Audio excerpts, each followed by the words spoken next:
The live TV, सच सबसे आगे। नमस्कार, मैं हूं रंजीत झा और आप देख रहे हैं द लाइव टीवी। इस वक्त की बड़ी खबर सामने आ रही है। एक बार फिर से कांग्रेस ने बड़ा दावा कर दिया है कि वो जब चाहे एनडीए की सरकार गिरा सकते हैं और अपनी सरकार भी बना सकते हैं।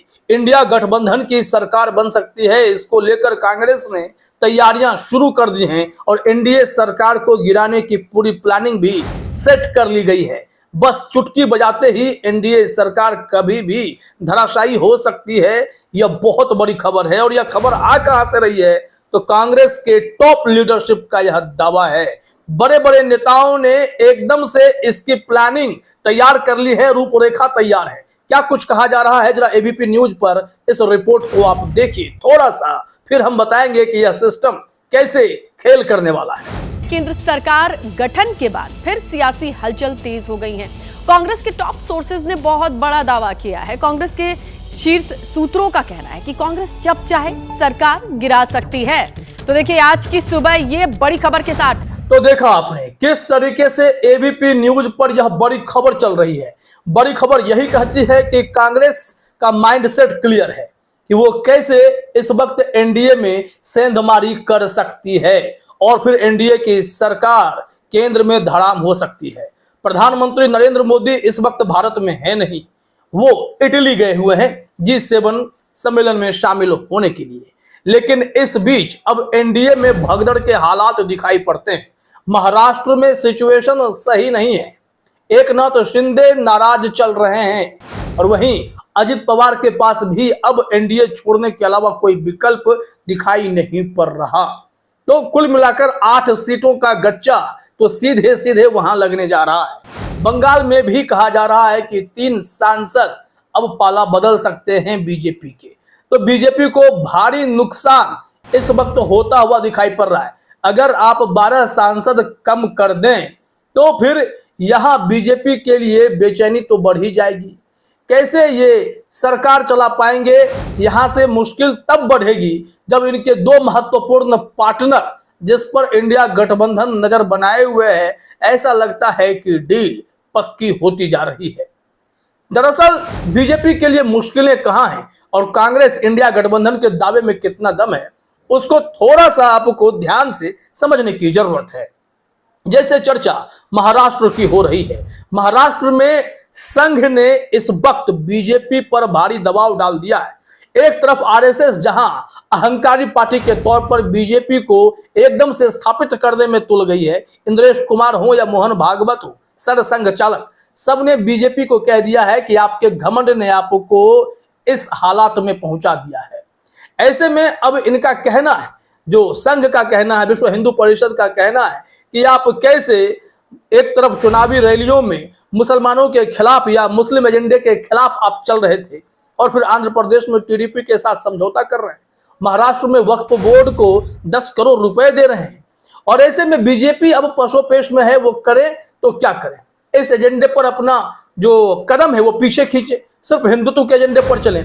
अगर यह भी बीजेपी करती है तो उसे आंध्र प्रदेश में चंद्रबाबू नायडू के साथ गठबंधन खत्म करने पड़ेंगे और फिर कांग्रेस इसे फिराक में है कि संघ के दबाव, विश्व हिंदू परिषद के दबाव के बाद बीजेपी एकदम से परेशान होकर चंद्रबाबू नायडू से राज्य में भी कन्नी काटने लगे तो केंद्र में वैसे भी स्थिति डमाडोल हो जाएगी। चंद्रबाबू नायडू को लगातार यह समझाइश देने की कोशिश इंडिया गठबंधन की तरफ से हो रही है कि साहब 16 सांसद आपके थे और केंद्र में आपकी भूमिका क्या रह गई।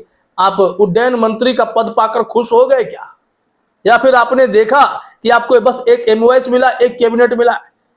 डिमांड क्या थी चंद्रबाबू नायडू की? लोकसभा स्पीकर, कम से कम 3 से 4 के जो केंद्रीय कैबिनेट का मेन पोर्टफोलियो है वो। लेकिन क्या मिला? झुनझुना। और इस बात की कसक कहीं ना कहीं चंद्रबाबू नायडू को है कि वो सबसे बड़े सहयोगी हैं बीजेपी के और उनके साथ ही इतना बड़ा खेल हुआ है तो उनकी नाराजगी अब धीरे धीरे सामने भी आ सकती है। इवन कहा जा रहा है, अंदरूनी सूत्रों से कहा जा रहा है कि इंतजार सिर्फ लोकसभा स्पीकर के चुनाव को लेकर है।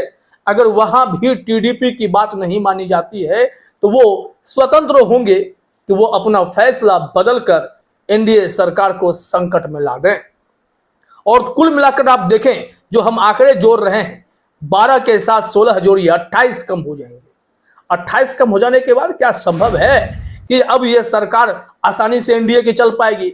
और इसमें जो कसर है वो नीतीश बाबू पूरी कर देंगे।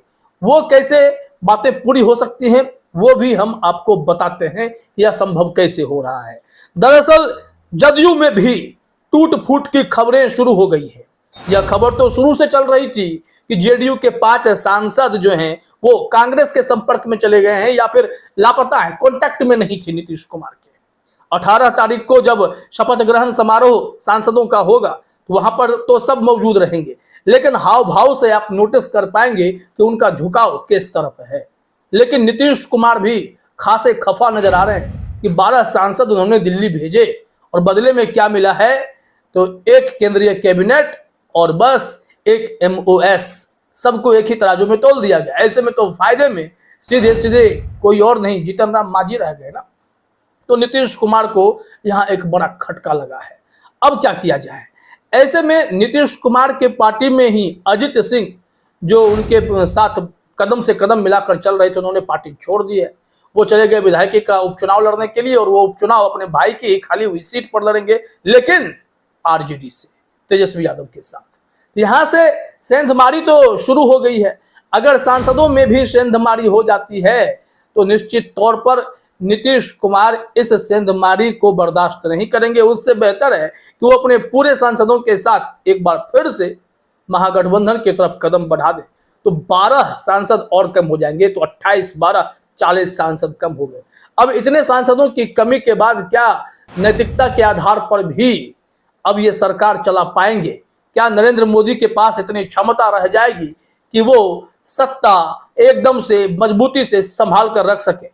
मुश्किल है। तो एबीपी न्यूज ने जो यह दावा किया है कि वो टॉप सोर्सेज के हवाले से यह खबर दे रही है, तो इसमें आपको एक कड़ी और जोड़ लेने की जरूरत है आम आदमी पार्टी राज्यसभा सांसद संजय सिंह के बयान को। नवजीवन पर एक रिपोर्ट है कि एनडीए सरकार 1 साल में गिर जाएगी, हेडिंग में लिखा हुआ है, इंडिया गठबंधन विकल्प के रूप में सामने आ सकता है, संजय सिंह का दावा। और यह दावा सिर्फ संजय सिंह का नहीं है, सुधाकर सिंह जो आरजेडी सांसद बने हैं उन्होंने भी दावा किया है 8 से 10 महीने में एनडीए सरकार गिर जाएगी। लेकिन अब कांग्रेस ने इन दोनों से 4 कदम आगे बढ़कर कहा है कि चुटकी बजाते जब चाहें यह सरकार हम गिरा देंगे।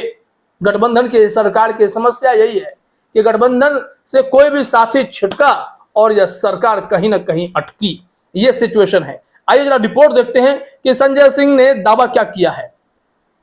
कि यहां पर साफ साफ लिखा हुआ है, आम आदमी पार्टी के राज्यसभा सदस्य संजय सिंह ने दावा किया कि केंद्र में गठबंधन सरकार 1 साल से अधिक नहीं चल पाएगी और जब भी मौका मिलेगा विपक्षी गठबंधन इंडिया खुद को विकल्प के रूप में पेश करेगा। सिंह ने कहा कि आपने तेलुगु देशम पार्टी, टीडीपी और राष्ट्रीय जनतांत्रिक गठबंधन एनडीए के अन्य सहयोगियों से अपील की है कि अगर भारतीय जनता पार्टी अपने सहयोगी दलों के नेता को लोकसभा अध्यक्ष के रूप में नियुक्त नहीं करती है तो इंडिया गठबंधन के सहयोगी दल उन्हें समर्थन देने पर विचार करेंगे। अब अगर ये सब मिलकर उन्हें विचार कर लेंगे कि भैया स्पीकर हम आपका बनवा देते हैं, पूरा विपक्ष आपके साथ है, आप लोग भी हमारा साथ दे दीजिए, तो कुल मिलाकर पूरा खेल ही नरेंद्र मोदी का बिगड़ जाएगा।